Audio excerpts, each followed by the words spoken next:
This map shows a web of GPS coordinates, cell tower pings, and Wi-Fi handshakes actively tracking a single device. Disappearing is difficult in an era where phones broadcast exact locations, anchoring a physical body to a rigid digital grid every second of the day.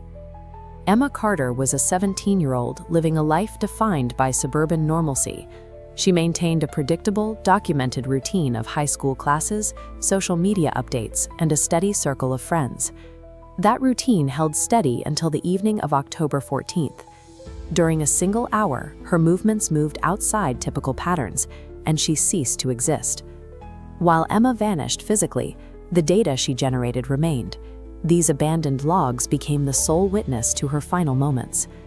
The investigation relies on a limited set of evidence. There are exactly 3 isolated digital artifacts that survived that night. By reverse engineering these data points, it's possible to reconstruct the exact timeline of her last hour. When we examine these coordinates and timestamps, a pattern emerges. Her activity begins to lead away from the safety of her neighborhood and into sections of the map that are usually dark. With physical leads exhausted, decoding these 3 artifacts is the only viable method left to understand the vacuum of her disappearance. The anomaly timeline begins at 9:47 p.m. on October 14th. The first artifact is an incoming message from an untraceable number. The text was brief and specific. "Meet me at the old road. Come alone." This map tracks her signal as it moves from the residential grid. Her path leads toward a stretch of road on the edge of town that most locals avoided after dark. Eventually, her ping crosses into a completely unmarked zone. Emma did not reply to the message. Instead, she put on a gray hoodie, quietly left her house, and walked toward that isolated area completely alone.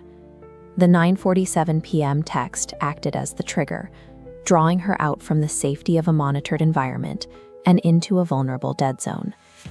The old road was shrouded in drifting fog.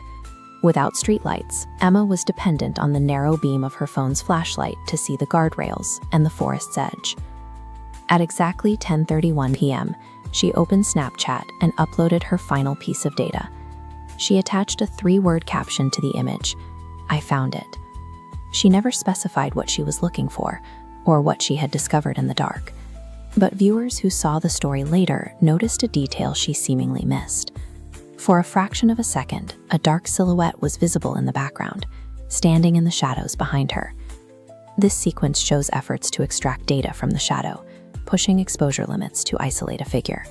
But the quality was too low, quickly breaking down into pixelated noise. Moments later, the GPS transmission stopped.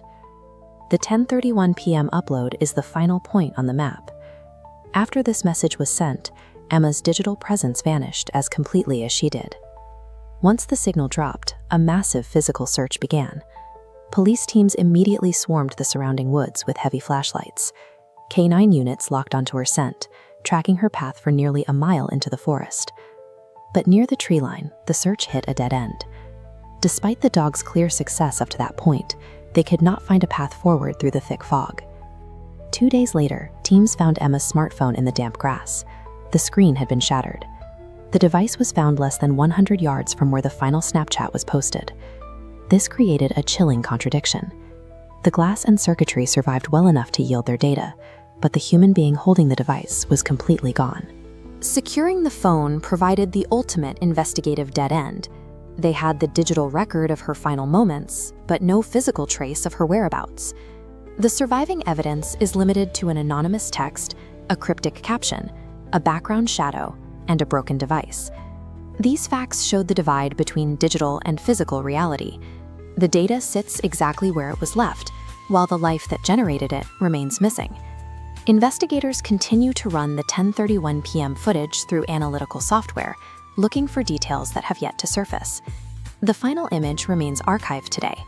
You can pause it and look into the shadows yourself. What do you think Emma found in the darkness that night? Emma Carter's data remains as a complete record of her final hour. But in the end, constant digital connectivity only watched her disappear. It did nothing to prevent it.